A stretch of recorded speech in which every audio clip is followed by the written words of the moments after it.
so I didn't get a lick of sleep last night. And it is pretty cold here right now. Been looking up this Slovenian, Slavovic, Pervert's Guide to Cinema. Already it kind of is reminiscent, at least to me, of this sort of Robert Crumb meets Eldon Dedini,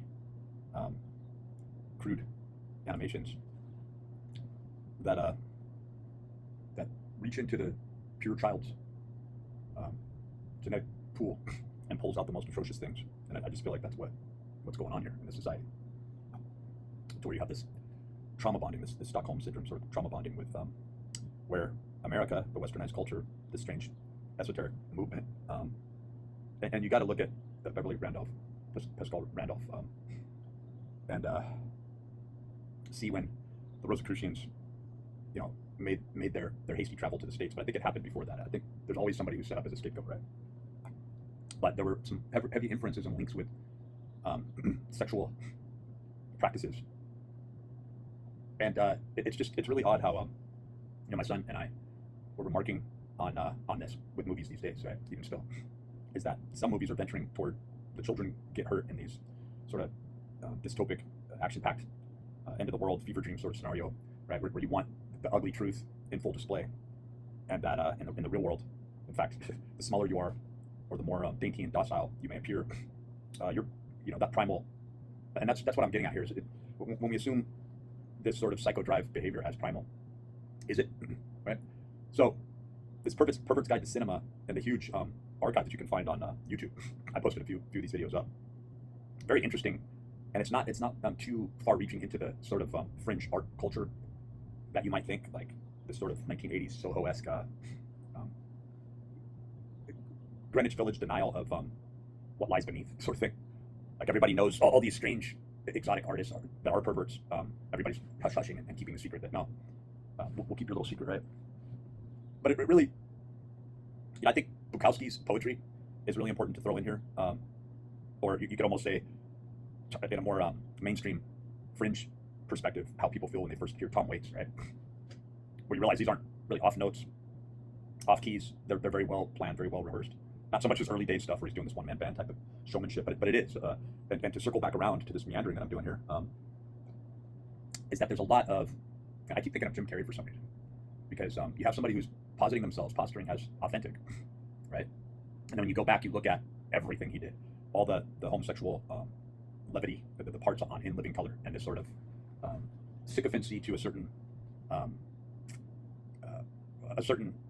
caucus or class of ruling faction, where there is this unified sharing of this.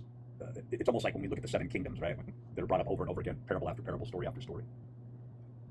And that kind of leads into Tolkien as well, because like Stephen King, you have this engrossment of, ultimately through regression into this Pervertville, you've got this full-blown Terrifier 3. If you watch that, it wasn't a bad put together movie. In fact, it was made probably better than the prior two. Nobody wanted to touch it. It was like free on Tubi just some months after it was even in the theater, because it's this exotic artistic hothouse of choice. It's a gusteria, right? It's your pleasure, what you like, and if you don't have pleasures, and you aren't willing to ride the rails and play defense and really play a convincing part, that is the deacons at the church, right? They're sipping on their alcohol. I've known them. Or your quasi faux fundamentalist sort of Christian, and let's just say that's poking a little fun, because every Christian is a quasi faux fundamentalist.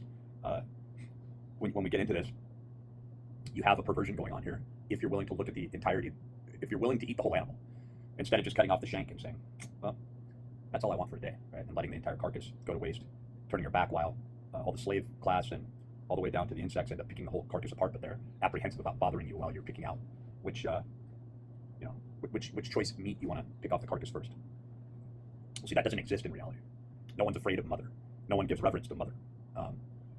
You're here, and it is a violent physical display of survival and nicety, manners, as Nietzsche really saw and pointed out prolifically, explicitly, where he saw the lower man's, the slave class's violence, that they couldn't lash out as men would do under the specter of injustice, and while those shackles are being placed upon them in a myriad of different ways, they had to take what would be considered the feminine approach at this and begin to form these societies that ultimately, became what the Freemasons are, which is just this sort of this chismoso, chatty, gadabout club that is, in fact, men taking on the personification of femaleship, right?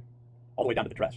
And that harkens back to Jim Carrey, where he was even put on the dress, right? He was doing that stuff on Living Color, like back in the, I think, late 80s, early 90s, when that was. And so there are factions that are doing well today. And you could look back at the hieroglyphs and go, these are the same quasi-nobility. When I say that, I'm saying dynasties, whether or not they're, they're partnerships or franchise holders or simply heads of nations, territories, where they set up their office and set up their entropy headquarters, right? But anyway, I'm extremely tired. I'm gonna get going. I'm back on carnivore now, and I bet this is my 5th day, and I've already lost 6 pounds, and I couldn't sleep at all last night, and I'm extremely tired, but oddly, there's some sort of wakefulness or restfulness, a lack of inflammation, and the metabolism's working. Got a little workout in yesterday, and definitely felt the lack of glycogen storage. But switching over, and a lot of these studies that I talked about the other day with regards to like vitamin D. In fact, I have that down below in the community post. I reposted that. I think I put that up on one of my blogs. But very important information to try and keep the telomere length and the general health all the way down to a molecular, submolecular level, whatever you can do, and making sure that all the choices that you're making are good choices that are based on the standard model of what's available right now, and knowing what to avoid, and even more so what to be taking in, to get those omega-3s, right, to get that vitamin C, to get the B complex, to get the zinc. I've got some beef liver actually thawing out in the refrigerator. Probably needs a few more hours, but I'm going to cook that up later and try and get some really good nutrients in. Got to boost up the vitamin A. I can always tell when I switch over to carnivore. Initially, my eyesight is the first thing that just kind of starts fucking up, and particularly my right eye for some reason, it just like keeps me up all night. Then I'll start playing around with beef liver a little bit, and I'll be getting in ample amounts of vitamin A. You don't want to overdo it with that, but it is a miracle. I've had it sitting in there for some months, so it's about time I just break that out and do something with it. But this is always in reference to this bio, semiotic, allostatic, electric field harmonic resonance that really should be based on a principle protocol. When you begin to see that not even after several cycles and generations, it does the reset harken back to these main principle tenets, yet deceptively and arbitrarily signing or sitting against these principles is oddly what keeps the entropy in play, right? So does that tell us that we're nowhere near physically, geographically, circa, right? We're nowhere near the center, the nexus, the axiom, the core to this pure principle resonance, and even more so, maybe that is really showing memetics from another viewpoint of just pure mimicry, where it's just a program, and the mere fact that principles don't exist anywhere is a sheer implication that this is just an on-running program.